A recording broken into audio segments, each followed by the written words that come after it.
যেই বাড়িতে তিনটা জিনিস অপরিষ্কার থাকে দুষ্টু জিন ওই বাড়িতেই বাসা বাঁধে। ওই বাড়ি থেকে আপনি দুষ্টু জিন সহজে সরাতে পারবেন না যদি এই তিনটা জিনিসকে আপনি পরিষ্কার না রাখতে পারেন। খুব গুরুত্বপূর্ণ একটা বিষয়। এই যে বাসা বাড়িতে এত বেশি দুষ্টু জিনের উপদ্রব, এটা কিন্তু আমাদেরও দোষ রয়েছে।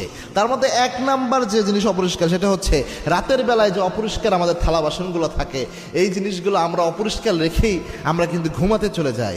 আলী রাদিয়াল্লাহু তাআলার কাছে একবার এক মহিলা এসে বলেছিলেন, আলী আমার ঘর থেকে অভাব তো কোনোভাবেই দূর হচ্ছে না। সাইয়েদনা আলী রাদিয়াল্লাহু তাআলা বলছিলেন যে তুমি কি তোমার ঘরের থালা বাসনগুলো অপরিষ্কার রেখে রাতের বেলায় ঘুমায় যাও নাকি?